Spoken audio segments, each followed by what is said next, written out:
Yeah, he goes into like how he's responding to the uncertain market.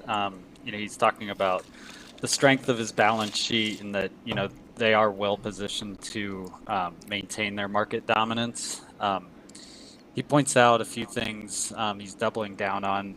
They're focusing on a fortress balance sheet principle, which is like cash in the bank, ample liquidity, diversified earnings.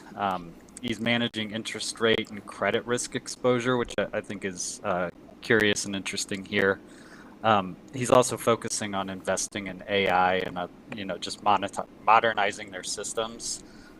So all that to say, he is pushing for like a 10% efficiency target for every employee, and they have set aside an additional 75% more in provisions to cover any potential increases in defaults. Um, so at the end of the day, he said what he's focused on in brass tacks is eliminating complacency, arrogance, bureaucracy, and BS. Um, what are you, John, maybe first focusing on in response to the uncertain market? Are you tightening your belt? Are you hiring? Are you firing? What are your like strategic focuses here in 2025? I mean, we're taking a hard look at things we haven't looked at in a while. I mean, like something as simple as, everyone that comes to our office to do a closing, they get a folder with a stat with a copy of all their papers. Now we're saying, we will email this to you encrypted. Is that okay with you? And they say, yes, that's fine. They don't need to walk out with a stack of papers an inch thick. And how much is that going to save us? I don't know, 85 cents, a buck, but you do that 75 times a month, the stuff adds up. So we're looking at what our staff is doing, what is their overtime, do we have the right number of headcounts, do we have people allocated in the right silos, we have a bunch of different types of closing we engage in. And so we're just taking a really close look at it. And as a business owner, this letter frankly was inspiring to me on a couple levels. One, as an American, I wish the guy would run for president. If you look at the first few pages, he said he's not going to do that a million times, so I take him at his word. Second thing is, and at the very end, he talked about some basic things. One thing I thought was great. He said, if we take care of our customers, our employees, and our communities, we'll be successful. And that's great advice. Um, he asked the people, tell me the stupid stuff we're doing. What are we doing that's dumb?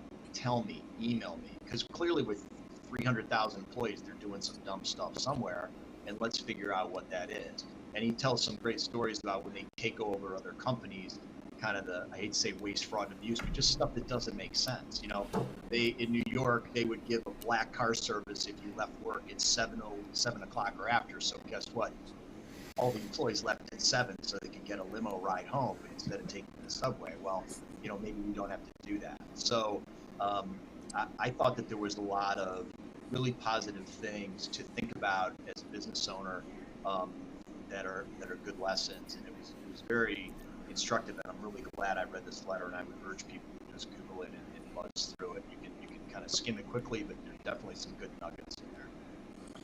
Yeah, and he touches on IT technology, things he's investing in. We'll talk about like Qualia and RamQuest here in a moment. But aside from title production, are you doing anything technology-wise? I know you call us time to time with ideas. What's on your mind moving forward that way? Well, with technology, we know that things are changing rapidly. We know we have to adopt to all the new technologies. We have to be aware of what those technologies are, and we have to use technology to solve some of our issues. So, one of the issues that we deal with, there's a ton of fraud in our industry, and you guys have a product called Avow that I think is going to be a great way to disintermediate fraud or to beat back fraud. And we can talk about that maybe at some time down the road. Um, Relatively straightforward, but just something that isn't adopted yet. So they say real estate tomorrow is the last to adopt new technology, and you guys at Rosie probably laugh about that because you can walk into offices that are so archaic, to you, but to us it's normal. Um, so anytime we have to be open to the use of new technology, and we have to drive that into our people that this is something that's going to help us. It's not going to cost us jobs. but it's going to be something that's going to allow us to better serve customers. So as an example, we adopted Close Simple several years ago now, and it's been a great thing for us. And the agents like it. People get texts. People seem to like text more than emails. Emails, like, you know, the old cell voicemail. Like, no one wants a voicemail right now. People don't want to email. They want to text. So we try to give them what they want. And we've told other agents about it. And I've met agents at conferences and mentioned Close Simple and kind of tell them how we're using it. And like the next year at the conference, like, God, thank you for telling us about Close Simple. That's awesome, you know? And so that's good, because then everybody gets better service, and that's good for the industry. So, you know, in the title industry, there are people nipping at our heels. You know, there's attorney opinion letters and other things. There's always a different way to do things. You know, one thing that Dimon said in his letter is, you know, there was a time where you could tell Americans, hey, there's not going to be a Sears and there's not going to be a Kmart. People would have thought you were crazy. But guess what? There's no Sears and there's no Kmart anymore.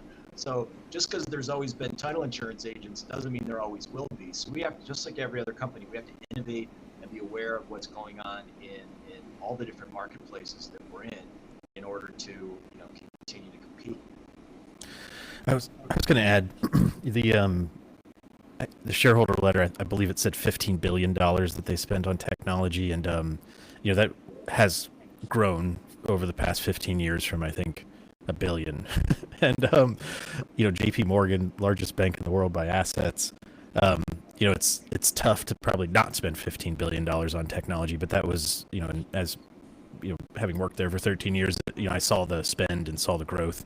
And I was thinking about how, if I were to summarize in a few sentences kind of the role of technology in title, is that while, you know, service, predictability, security, all these things are important, you know, if you were to set a title office that was really good at using technology versus a title office that maybe had no technology, you know, typically what you're seeing is the company that's really good at technology, the title company that's really good at technology, I mean, they're the ones that are growing the market share. And I feel like having that level of strategy and depth, maybe to your point, John, the conversations with the title companies that you if you're curious about how they do what they do, feels like a very sharing community.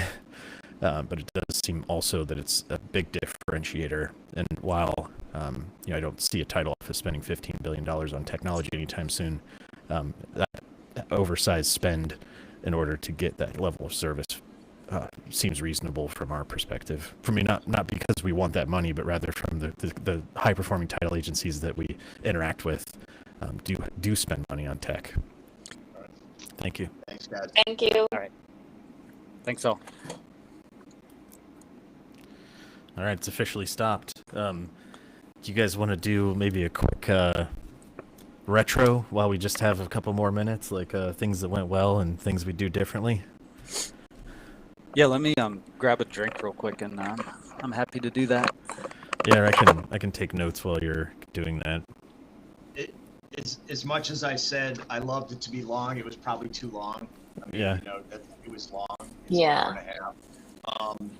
I think that, you know, the Dimon thing is really interesting, and I think everyone should read that letter, at least skim it. I mean, it was brilliant in many forms and fashions. Just if you took like his business advice, it's relevant to anybody running a business, in my opinion. So I thought that was great, but it probably isn't as relevant to our audience. I